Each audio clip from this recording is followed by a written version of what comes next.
Welcome, Bruchim Habayim V'Habayot. My name is David Dolev, and I'm Managing Director of the MISTI Israel program, and really great to be here. Great to be part of this program that has sent over 1,000 students to Israel and funded over 50 faculty projects. And this is all due to you, so many of our partners and people that we're collaborating with, and thank you very, very much for all you've been doing to help support this program. You know, this morning, all of us woke up in different places. We were all born in different cities, different countries, but somehow something enabled us all to be here together at this space, at this time, together, to really celebrate, recognize, acknowledge all the MIT and Israel connections, the way these things merge together have impacted our students, our community, and our world. So I just want to get a feel of who's in the room a little bit for all of us here together. So if you are a MISTI alum, any program anywhere in the world, can you raise your hand? All right. Anybody that's going to Israel this summer? Okay, super. So that's okay. We'll see if we can accept you. We'll talk about it. So all the rest of you got to look at all those people and say, hey, these are the people we need to talk to, what they got out of their Israel experience, and why they're going this summer. Any MIT faculty members that received a seed fund from MISTI? Okay. Any other MIT faculty members? Students? Staff? MIT alumni or partners of alumni? All right. Thank you so much for coming. Mira, you're both. You're everything, right? Anybody here have a piece of art hanging in an MIT building? Shuli, mamash toda rabba. Thank you so much for coming here. Anybody, ambassador or consul general? Okay, thank you so much. Anybody won a Nobel Prize? Thank you very much, Professor Angrist, for joining us today. So, anybody here care about Israel? All right, you're all in the right place. And thank you so much for coming and for all of you just being part of this journey together, including roles at the Israeli embassies in Chile and Mexico, and as ambassador of Paraguay, Bolivia, and Colombia, and to the UN. Welcome, Ambassador Rubin.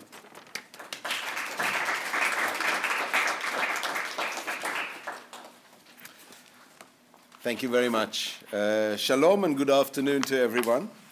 It really is an honor for me to be here at MIT as the official representative of Israel to New England, and I would like to say, an official unveiling of the special Israeli works of art in the impressive foyer downstairs. I'm sure that it'll be a wonderful afternoon, as we're going to hear from Josh, but he seems to have run out of the room. An Israeli-American Nobel laureate who, of course, won the Memorial Prize for Economics for 2021, and to celebrate the fact that two Israeli artists share the space that brings us into this new MIT building with the United States, as it helps foster the relationship with the startup nation by taking groups to see the cutting-edge ecosystems that that are in Israel, and help foster creative human capital and sustainable ingenuity. We're also impressed to see a large amount of Israeli students who come to this prestigious institution. Seeing things from someone else's perspective invariably adds to one's own and helps enrich one's life. Just as these artworks enrich the entrance to the building, so does the work done here in MIT help to intertwine all of our lives together. You know, Ambassador Rubin carries with him day in and day out a deep understanding of Israel, and as he expressed, its connections to Massachusetts, connections to MIT, and also its global impact. And these are things we're really trying to give all of our MIT students go take part in our MISTI programs. We have so big challenges in this world today: healthcare, climate, education, employment, and we have the tools to help overcome them: AI and machine learning, entrepreneurship, and most importantly, the capacity and the need to learn how to work across cultures, countries, and boundaries, to work together to solve some of these challenges that are so important to us today and actually a threat to our very existence. That's what we at MISTI hope to do through our many student and faculty-driven programs. In this spirit, I'd like to invite Anja Nemez, an alumna of our program, about to graduate with her master's in engineering from MIT, and most recently, a MISTI Ambassador Award winner. It's crazy to say this out loud, but I'm 1 month away from finishing my 5-year marathon that was MIT. And in closing off, thank you. And closing off this chapter lends itself really nicely to a lot of reflection about how I spend my time here. There are a lot of decisions one has to make when coming to MIT, like what courses to take, where to live, who to keep in our close circles. And 3 years ago, I was a second-year student mulling over what at the time felt like a really tough decision to make, which was how to spend a summer. At MIT, I knew there were unique opportunities at every corner. It was just a matter of figuring out what it was I was searching for. And I decided very early on to prioritize 2 things: people and new experiences.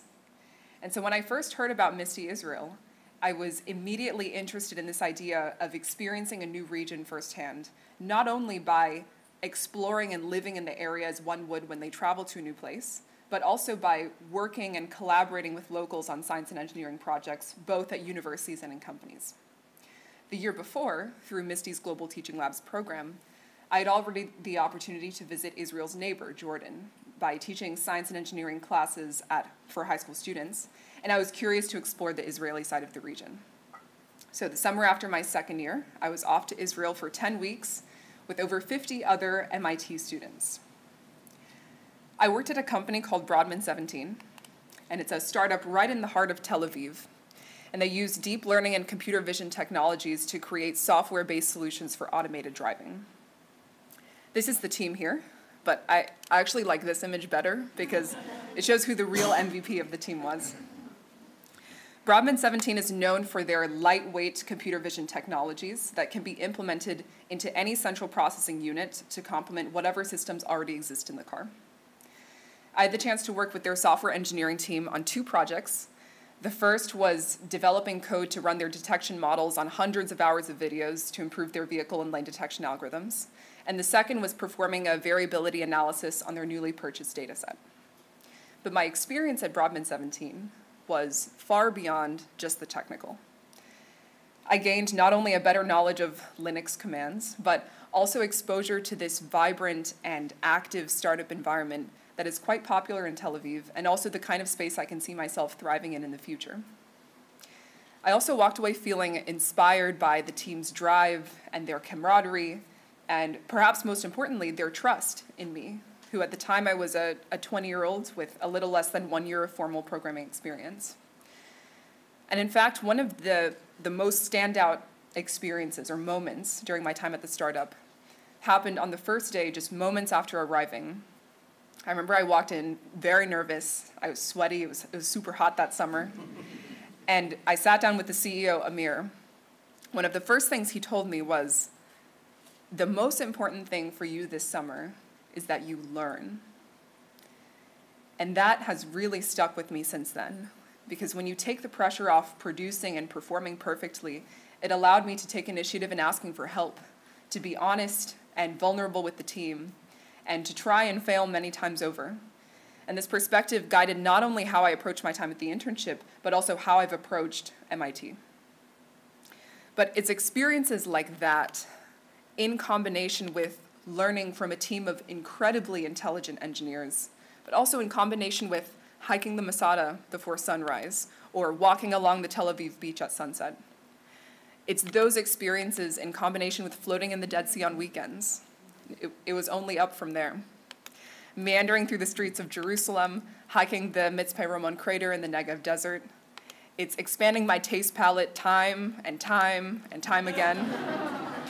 And it's getting to experience the whole region firsthand, from the old city in Jerusalem to the grottos of Rosh Hanigra to the lookout in the western Golan Heights, alongside my MIT friends, that really makes MISTI Israel stand out amongst the rest of my experiences at MIT. Overall, I walked away with a better understanding of what I want to do professionally, that while I find the logic of pure computer science interesting, it's really the intersection of programming with other areas that I find most compelling. I also walked away with a a better understanding and appreciation of Israeli culture and traditions, and with a handful of new Israeli friends I can reach out to next time I return. Friends who were humorous and bright, who reminded me the value of being direct, and who welcomed me into their worlds with open arms. And finally, I walked away with a stronger confidence in adapting to new circumstances. At the tail end of my MIT experience, I realized that the technical pillar here is a given.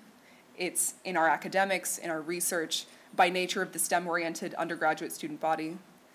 What is not as baked into our degree program is the ability to communicate and collaborate across cultures, to adapt to new environments on the other side of the world, and to build and form relationships with people who live vastly different lives from us.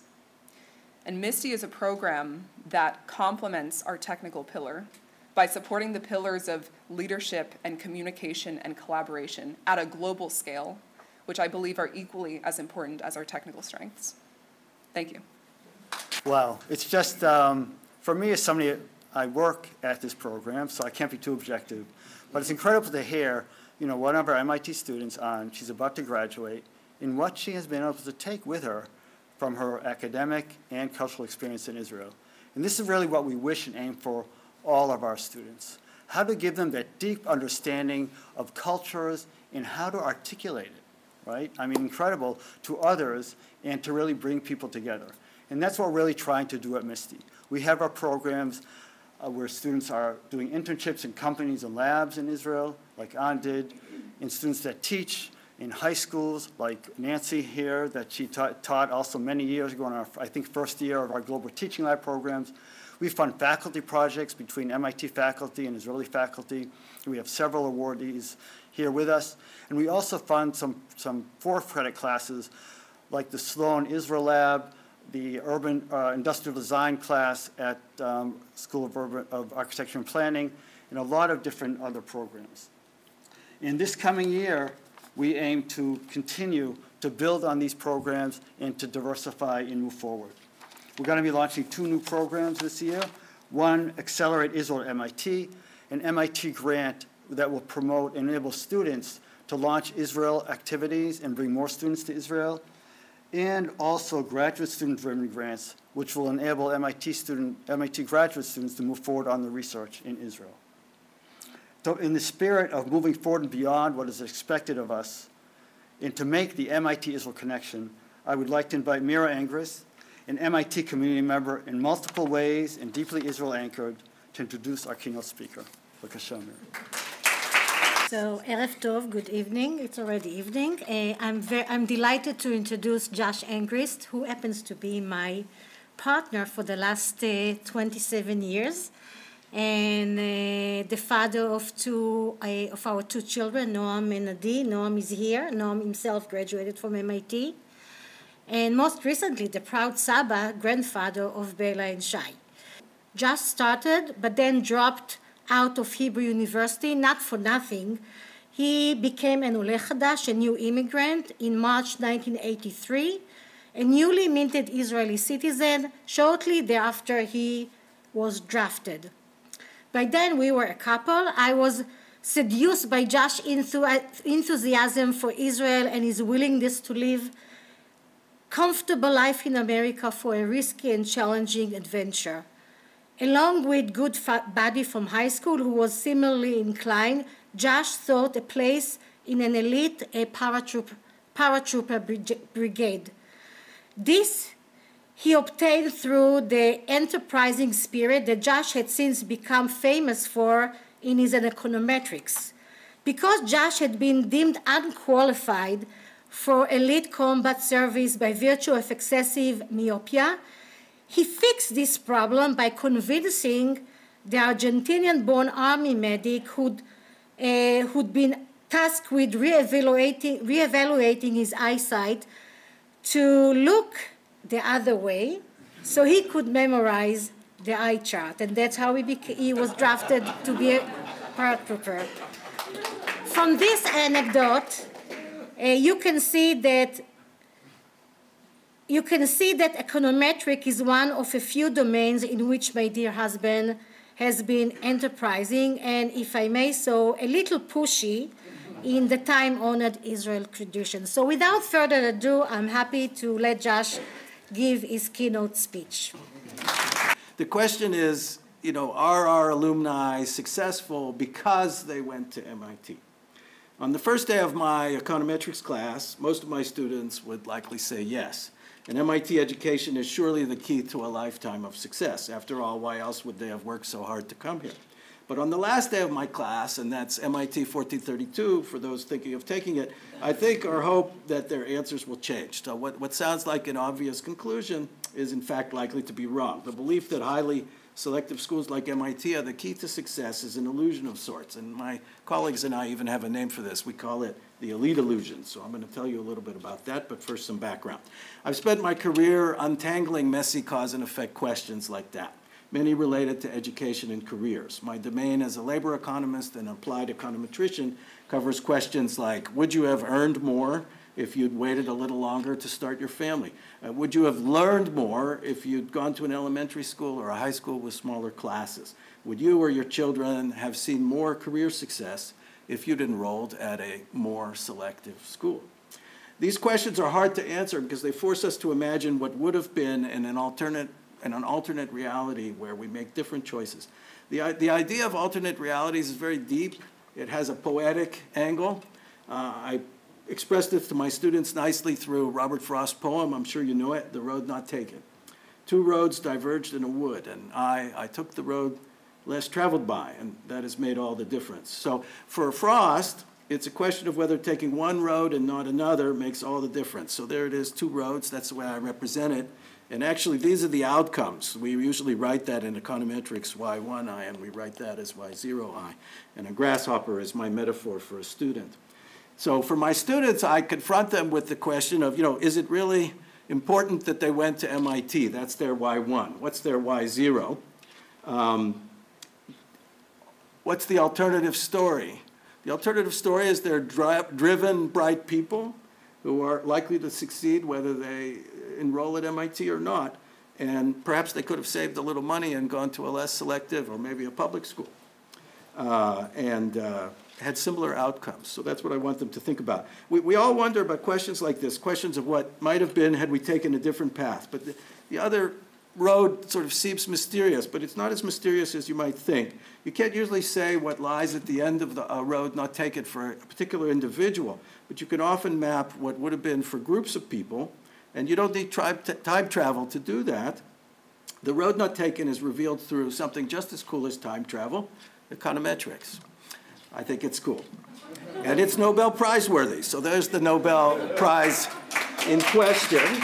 Economists often have to face the fact that ideal experiments are not really possible. Sometimes the intervention we want to study is too disruptive to be doable in a randomized trial. I'll give you another example that's maybe less fanciful than the MIT admissions experiment. Economists like me have long wondered whether the burden of childbearing explains lower pay for women. And it's hard to imagine a randomized controlled trial where you kind of randomly assign some women to have children and some don't. So, you have to be creative instead. So when you can't do an RCT, what we do, and this is really what the prize recognizes, is we go out and we find one.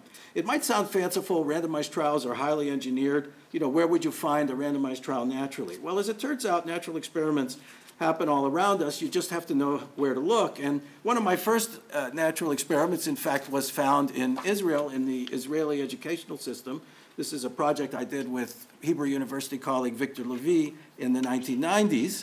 And it's what we call our Maimonides Rule project. So we wanted to know whether smaller classes in elementary school, kids in smaller classes learn more than kids in big classes. That's a relevant question for educational spending. So, the most important cost in a school system is the pay of the teachers, and if you want to reduce class size by half, say, you have to hire twice as many teachers, so it's expensive. Well, maybe it's worth it. It sounds plausible, and many parents and teachers certainly think that it's worth reducing class size, that kids in smaller classes learn more. Many of us here are teachers, so you probably would agree with that if you're a teacher. On the other hand, the simple correlation between class size and achievement actually goes the other way.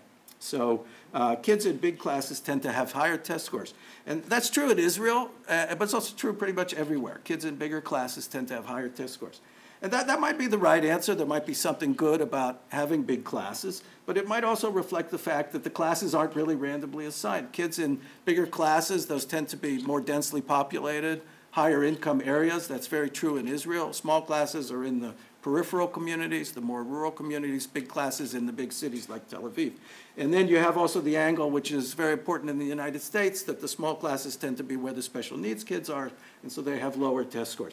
So you need to find a situation where people are as if randomly assigned. Well, that's exactly what happens in Israeli elementary schools, as it turns out. And that's because class size is capped as 40, at 40. So if you're in a cohort of 40 fourth graders or fifth graders, on average, you'll be grouped in one class because that's allowed. But then if 41 come, class size falls. So that's what you see in this graph. This is the theoretical formula for Maimonides' rule as a function of enrollment. And you can see it kind of spikes down at integer multiples of 40. And that's exactly what Victor and I figured out in the early 90s when we were looking for a good experiment. We called it Maimonides' rule. It's named after the Rambam, because the 12th century biblical scholar Maimonides, writing about the Talmud, he said that it says in the Talmud that class size should be capped at 40. It isn't clear that that's why they actually do it that way in Israel today. They probably don't do it that way in Israel today for that reason. And it's also the case that it doesn't actually say that in the Talmud, but that's another story. He took some liberties. Anyway, Maimonides' rule sets up an ideal natural experiment of the kind that people like me and Victor love. It's sort of a way to capture this spirit is like in Douglas Adams' novel. Some of you may have read Hitchhiker's Guide to the Galaxy. There's a great quote there. The more rules, the tinier the rules, the more arbitrary the rules, the better. That's what creates natural experiments, those kind of scenarios. Think a little bit about our assumptions of how we see things. I'd like to thank again Professor Angrist, Shuli Sade, Ann, and Mira for presenting with us here tonight, and also Taylor and Amir from the consulate for helping to organize this. And just take this opportunity to thank you all again as both supporters and thought partners on the path of really enabling MIT students to engage with Israel, and for all of us to learn from one another and learn how we can collaborate together between cultures and countries to really make impact in this world. Thank you all very, very much. And thank you, Ambassador Rubin.